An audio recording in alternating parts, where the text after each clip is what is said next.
Yorana à tous et à toutes, le calme est revenu ici à Teahupo'o après une édition épique de la Tahiti Pro 2019. Une édition qui s'est achevée avec la victoire d'Owen White. Mais avant de revenir sur le parcours de l'Australien, nous vous proposons de revoir celui des Polynésiens. Il y en avait 3 cette année. Le vainqueur des sélectifs cette année, Kaulivast, est le premier Polynésien à surfer sur les vagues de Teahupo'o dans la série 4 du premier tour.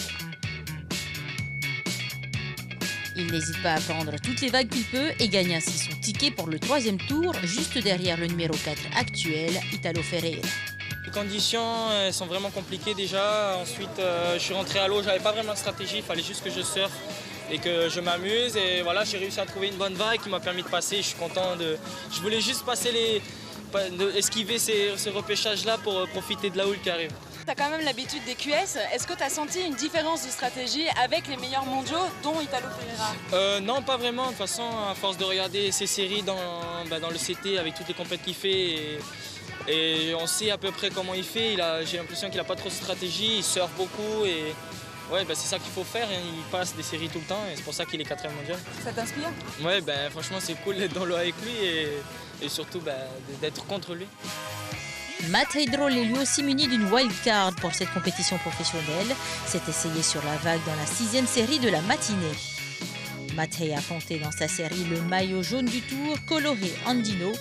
Rude bataille de priorité sur le spot. Et là, pour Matt Hay score trop juste, il devra passer par les repêchages. Michel, qui est venu régulièrement sur le spot les semaines dernières, est confronté, comme tous les compétiteurs, à des conditions de glisse un peu plus dégradées à la mi-journée avec des vagues très irrégulières. Malgré 9 vagues prises pour tenter de scorer un maximum, Michel ne réussit pas à prendre la tête. Il devra passer par les repêchages du second tour. C'est Jérémy Flores qui arrive en tête de cette série. C'est pas facile de se motiver pour ça fait ce genre de vagues, mais c'est comme ça. Cette année, ça a souvent été comme ça. Les premiers tours ont souvent été dans des vagues pas terribles. Mais il faut passer ces tours-là pour pouvoir avoir de la chance à surfer la houle la semaine prochaine. Donc voilà, j'ai essayé de faire mon mieux. C'est dommage, je déteste surfer contre les copains. Michel, c'est un bon copain à moi et j'aurais préféré que ce soit nous deux qui passent. Mais je sais qu'il va tout fracasser au round 2. Pas de vent, du soleil et des petites vagues, des conditions suffisantes selon l'organisation pour lancer le second tour de la Tahiti Pro Teahupo'o. Un second tour qui veut dire repêchage pour Matt Heidrol et Michel Borrez avec un objectif se qualifier pour le 3e tour pour lequel Kaulivast a gagné son ticket hier. Et c'est Matt Heidrol que l'on voit ici qui ouvre la journée dans la première série.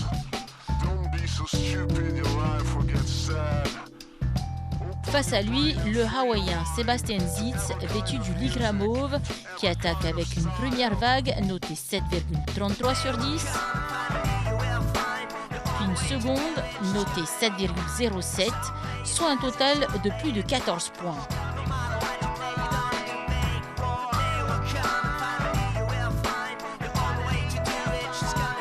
Autre adversaire, le Sud-Africain Jordy Smith, que l'on voit ici, qui score un total de 11,87 sur 20. Impossible pour Matt Hay de scorer plus, le Tahitien, qui ne totalise que 9,57 sur 20, est éliminé. C'était une bonne expérience quand même. C'est un peu dur de perdre comme ça, mais c'est comme ça. Avec Jordy et Sébastien qui sont de très bons surfeurs. Bon, il n'y avait pas beaucoup de vagues, c'est pas une excuse, mais voilà, je suis toujours jeune et j'apprends chaque fois et ça prouve encore une fois que j'ai beaucoup de choses à apprendre. Autre Polynésien surfé aujourd'hui, Michel Borrez. Michel qui arrive plutôt relaxé sur le spot pour attendre son tour. Un calme qui l'aide certainement aujourd'hui pour la compétition. Dans sa série, malgré des vagues irrégulières, le Spartan arrive à se placer sur quelques tubes. Et avec un total de 11,3 sur 20, Michel continue sur le 3e round.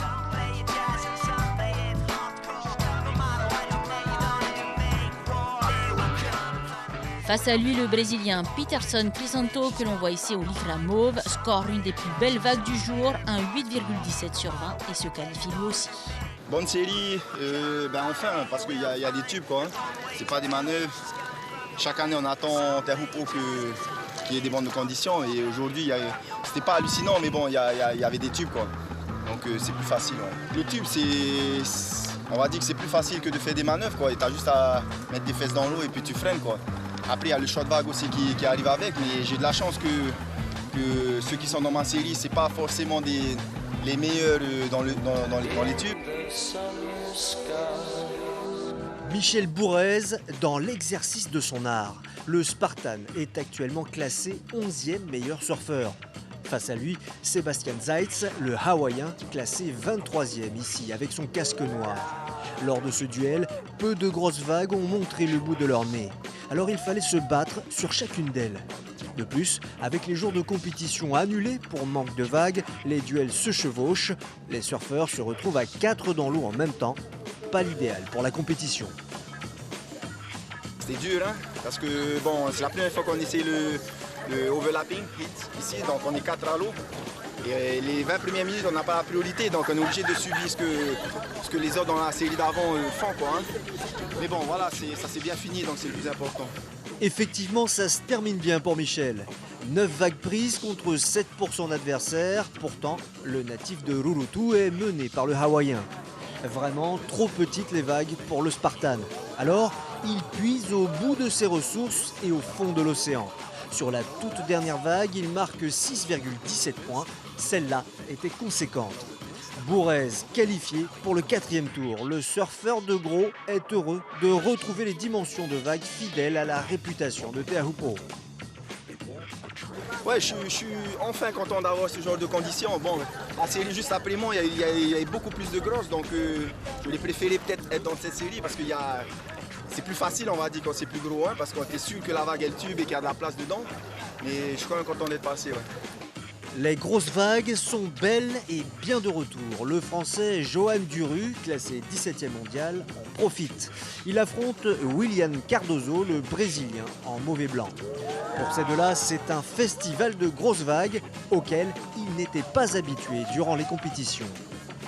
Ça faisait 2 ans que je venais, c'était petit et là c'est vraiment le plus beau que j'ai eu. Ouais. C'est pourquoi c'est 12 ans à l'aise, c'est là où tu es le meilleur? Au moins il y a plein de vagues, donc c'est sûr si tu t'assois au bon endroit, que tu démarres et tu réussis tes coffres, normalement tu as un bon score, donc ça donne plus de chance à tout le monde, c'est le top. On essaie de se qualifier pour surfer des vagues comme ça, donc là je suis super content. Le Français saisit toutes les occasions et elles sont bonnes. Il obtient 6,77 points pour sa meilleure vague. Le Brésilien, quant à lui, ne parvient pas à dépasser ce score. Johan Duru de Biarritz est donc qualifié pour le 4e tour.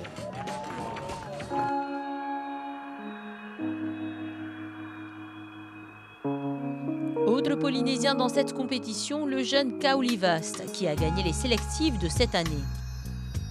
Kauli est l'outsider de la compétition, face à lui le leader actuel du tour, l'Américain coloré Andino. Sur les réseaux sociaux, seuls 22% donnent Kauli vainqueur. Mais lui n'en a cure, il surfe 2 bonnes vagues dont une notée 7,83 et expulse le maillot jaune du tour vers les bancs des éliminés.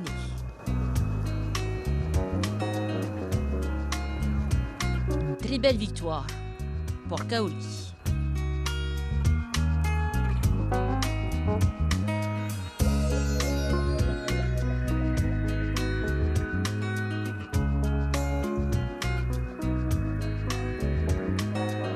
Ouais, franchement, j'y croyais pas trop, mais après, je me suis bien concentré avant la série. J'étais bien, j'étais serein. J'avais commencé avec une bonne vague en plus. Et il me fallait une deuxième bonne. J'arrivais pas à trouver. Enfin, j'ai eu des bonnes, mais pas le score, pas suffisant. Et à la fin, j'étais under prio et j'ai réussi à prendre la vague et qui m'a permis de passer. Jérémy Flores montre encore une fois que Teahupo'o est un de ses spots préférés.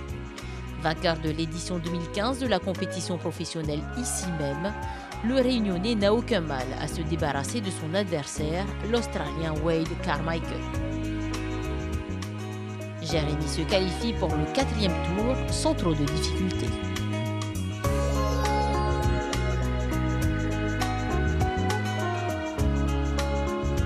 Ouais, content de passer cette série. C'est compliqué parce que c'est un peu entre deux tailles en fait. Du coup, c'est dur de trouver la vague pour pouvoir être bien deep et tout ça. Mais je suis content, le job est fait, c'est ce qui importe, c'est de gagner la série, peu importe comment. Et j'espère faire beaucoup mieux dans la prochaine. Kaoli est passé aussi, il a battu le numéro 1 mondial, on s'approche. Ouais, c'est beau ce qu'il a fait Kaoli. C'est magnifique. Après, dans ce genre de vague contre Kolo Andino, je pense que c'est pas vraiment une surprise. Il mérite, je pense qu'il connaît beaucoup plus ce spot que lui. Du coup, ça a sûrement choqué beaucoup de monde, mais pas moi en tout cas. Et alors justement, tu vas le rencontrer. Ah ouais, ok, ça va être une bonne petite série ça. Allez, ça va être sympa, avec le petit frère. Énorme vague pour le 4e tour. De quoi satisfaire Michel Bourrez qui entame le score avec une vague à 8,67 points.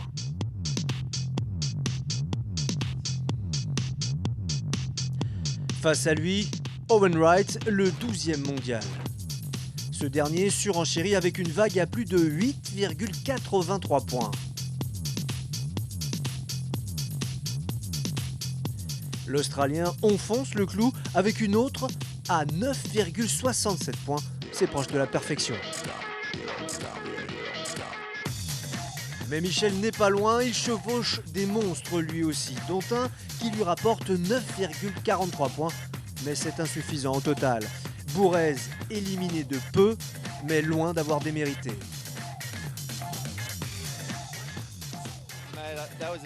C'était vraiment un hit spécial. Il y a eu beaucoup de bonnes vagues. Je suis triste pour Michel, mais nous avons eu de bons moments. On s'est dit qu'on resterait potes, peu importe ce qu'il arrive.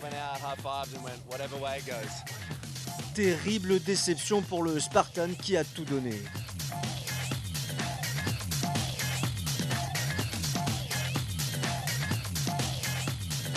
Bravo à Owen Wright, l'Australien a su s'attirer les faveurs des juges du haut de ces montagnes d'eau. En tout cas, merci à eux deux pour ce spectacle extraordinaire.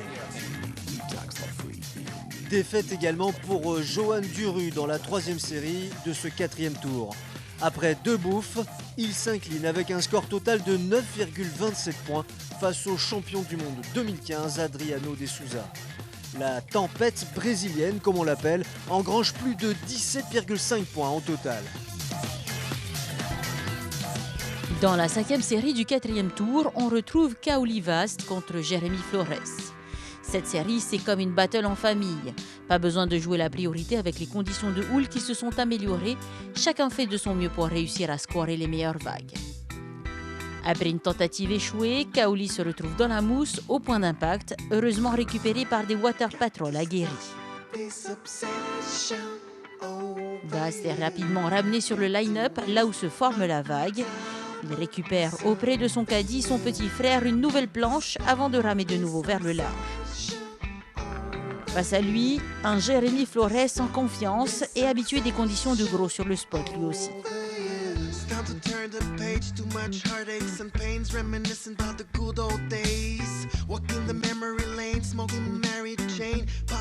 Malgré de belles tentatives, Kaoli Vast doit s'incliner.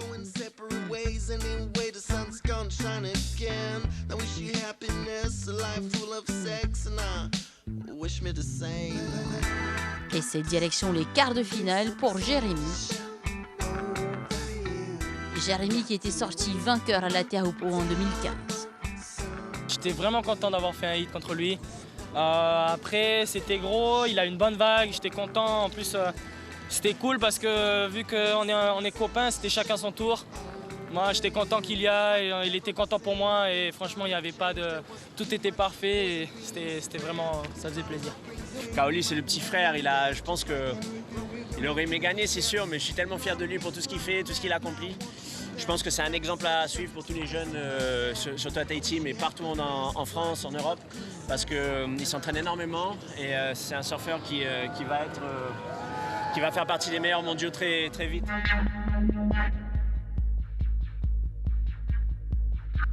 Lors de l'édition 2019 de la Tahiti Pro, il y a eu 2 journées sans surf en raison des conditions météo. On voit ça tout de suite. Les conditions sont-elles favorables pour lancer la compétition? Kieran Perrault répond à cette question tous les matins. Son outil préféré, Internet. Nous faisons attention à tous les éléments que la météo nous donne avant de nous rendre sur le spot. Mais sur place, nous avons les infos les plus récentes. On fait une synthèse entre la météo et le visu sur site. et on peut regarder les vagues afin de décider quelle durée donner aux séries. Les grosses houles se forment à 5000 km de Tahiti en Nouvelle-Zélande lors de dépressions. Mais bon, là, ce qu'on appelle des houles longues qui sont très énergétiques et qui du coup vont former des vagues assez grosses qui peuvent complètement doubler. Donc lorsque la houle va arriver, elle va rencontrer justement cette pente assez accentuée et qui du coup va générer d'abord un déferlement gonflant. On va avoir vraiment un amassement de l'énergie de la houle qui va gonfler et faire monter le niveau de la vague justement. Et ensuite, pas longtemps après, elle va rencontrer une pente un peu plus douce qui va justement suffire à faire déferler la vague et donner justement ce tube qui est impressionnant parce qu'à l'arrière, il y a déjà toute cette masse qui est arrivée et qui en plus va former cette lèvre qui est vraiment particulière à Te Ahupo, hein, avec une énergie qui est vraiment phénoménale. Il n'en a peut-être pas l'air, mais cet homme est un surfeur et water patrol. Ces prises de vue ont été réalisées durant les jours de compétition. Les vagues ne sont pas au rendez-vous. Autrement dit, des jours de repos pour les surfeurs, water patrol et autres caméramans. Les discussions ces jours-là tournent autour de sujets autres que la compétition. Généralement, nous allons nager jusqu'au récif avec masque et tuba pour observer les poissons et nager alentour. Nous avons visité les cascades et les grottes du coin, puis nous avons fait du poisson cru et le barbecue est juste merveilleux face au coucher de soleil. Durant les jours off, il y a vraiment de belles vagues à Te Ahupo. On les apprécie, en plus, il fait beau ici, au paradis. On fait du tourisme et on joue aux cartes. Les day off sont les seuls moments où les surfeurs s'intéressent aux bobos des journalistes ayant osé braver même les vagues les plus accessibles du spot. Les jours de repos à Tahiti se résument à du plaisir, comme cueillir des noix de coco, en tirer du lait frais, jouer aux cartes. Et puis les vagues sont juste irréelles, environ 1 mètre, avec de petits tubes pour s'éclater. Il faut juste essayer de ne pas se couper sur le récif. Mais les surfeurs ne restent en général pas très longtemps au sec. Ils ressentent rapidement le besoin de retrouver les murs d'eau et les sensations de glisse, surtout en compétition. C'est un peu sentir tout, hein. C'est prendre des ondes positives, on va dire. C'est avec le spot, connaître le spot davantage, si on n'a pas eu l'occasion de surfer beaucoup. Et puis, comme je disais aussi, le matériel, de bien voir si la planche est vraiment bien adaptée au spot. Petit surf juste pour rester dans le timing, quoi. Petit surf tranquille, et repos et surf. Et enfin, il y a ceux qui apprécient tout simplement le village de Te Ahupo et ses habitants. Durant mon jour de repos, je reste dans le coin. Et quel endroit pour être au repos. J'aime Tahiti, les habitants sont si sympathiques.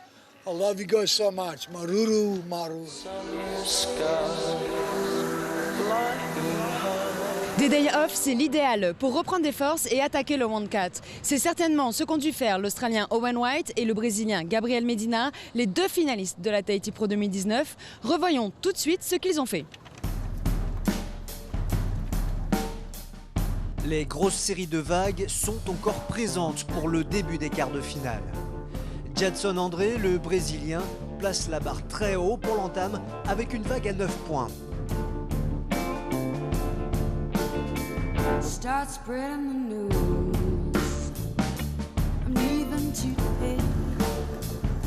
Owen Wright réplique avec une vague à 10 points, à rien de moins.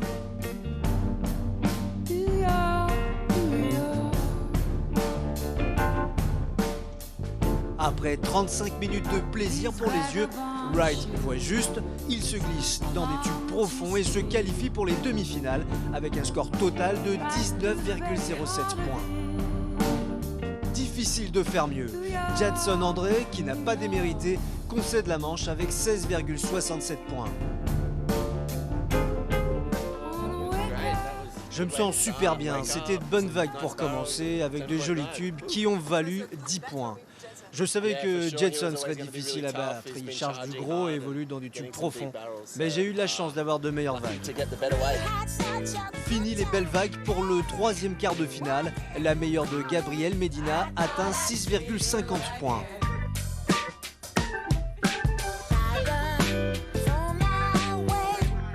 Pourtant, cela suffit contre Jérémy Flores, qui avait ouvert le score avec une timide vague à 2,50 points. Il ne marque rien d'autre, le Français est éliminé.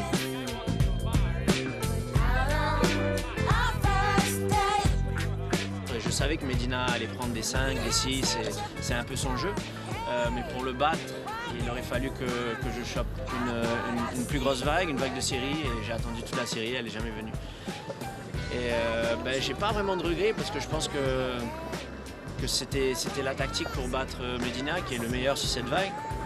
Mais là où c'est dommage, c'est que j'aurais aimé quand même surfer un peu plus, quoi. Et là, il n'y a vraiment pas eu de vague, du coup c'est décevant de perdre comme ça, mais c'est comme ça. On va se souvenir de la belle journée d'hier et essayer de passer à autre chose. Retour à la compétition avec les demi-finales.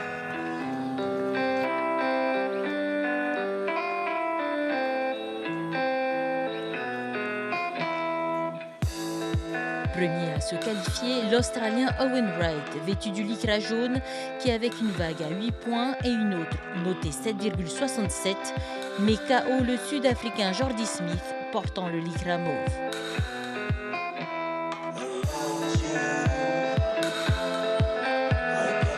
Malgré tous ses efforts, le meilleur score de Jordy ne dépasse pas les 6. Il doit s'incliner.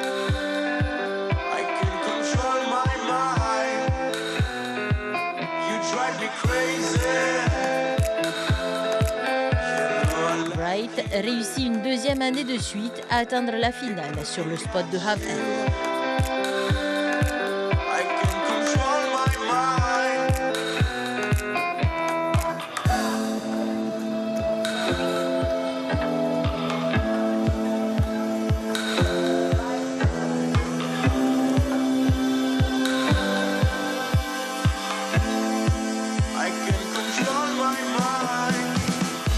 Dans l'autre demi-finale, on retrouve le Hawaïen Seth Moniz au lycra mauve qui fait son entrée cette année sur le tour professionnel. Le Hawaïen, peu habitué du spot, ne score qu'une vague notée 5.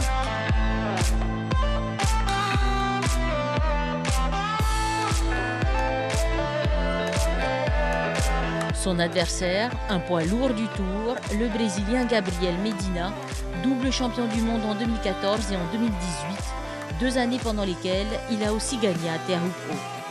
Ce spot, il le connaît bien et son surf sans ressent, il ne fait qu'une bouchée du nouvel arrivant et se qualifie pour la finale.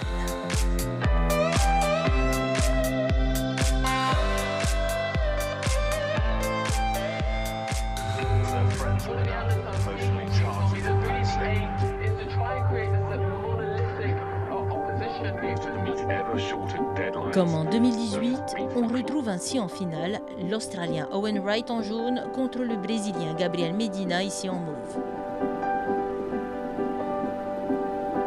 L'an dernier, c'est Medina qui avait pris la première place.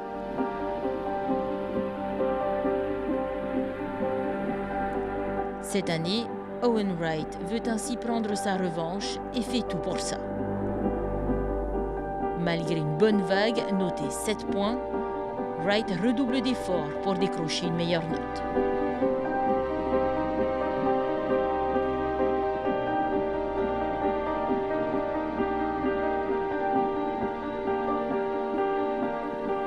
Sa persévérance s'avéra payante. Après un 10 sur 10 en quart de finale, un 8 sur 10 en demi-finale, il décroche un 7,90, puis une seconde vague quasi parfaite, notée 9,17 sur 10. Wright touche les étoiles du bout de ses ailerons et inscrit son nom au palmarès des vainqueurs de terre ou haut. Une belle revanche sur 2018, mais aussi sur la vie. En 2015, une fracture du crâne avait failli lui coûter la vie. Aujourd'hui, il figure parmi les 10 meilleurs surfeurs du monde.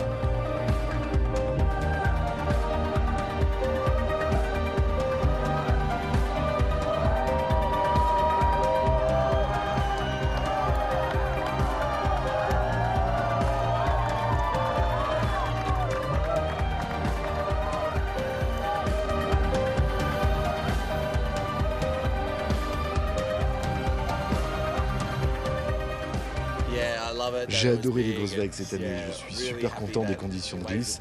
J'ai dû avoir un 10 sur 10. Gaby aussi a eu un 10 sur 10, on a pu se retrouver en finale. C'est vraiment spécial, honnêtement je suis un peu fatigué là. Ça a été des journées longues avec tellement de vagues. Je suis juste fatigué mais tellement content. J'ai pleuré de joie et c'est juste énorme.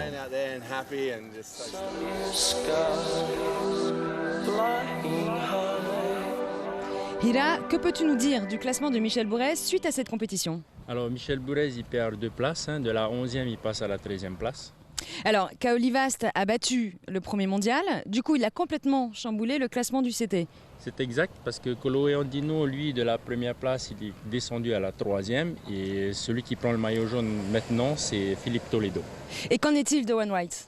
Owen Wright, le grand vainqueur de la compétition, lui, il gagne 4 places. De la 12e place, il est passé à la 8e. Et bien voilà, c'est terminé pour la Tahiti Pro 2019. Mais les compétitions continuent pour Michel, n'est-ce pas Hira? C'est exact. Donc la prochaine étape pour Michel, c'est le Surf Ranch en Californie. Mais avant ça, il doit participer à l'ISA, championnat du monde, qui se déroulera au Japon au mois de septembre. Merci Hira. Sachez que pour la première fois, il y aura du surf aux Jeux Olympiques. Ça se déroulera au Japon et Michel devrait y participer. Mais en attendant, on vous propose de vous quitter sur les plus belles images de l'édition 2019 et on vous dit à l'année prochaine.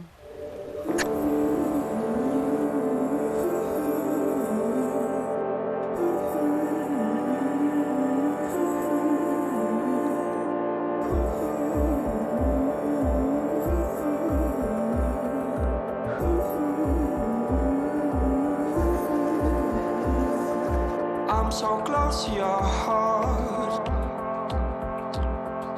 I'm so close to your heart. I can feel you changing.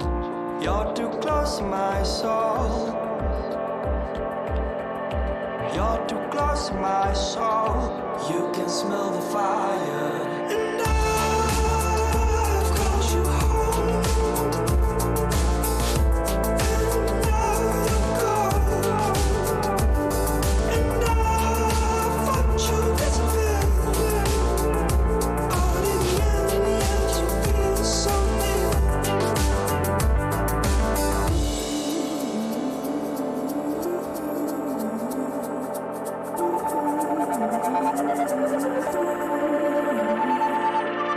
So far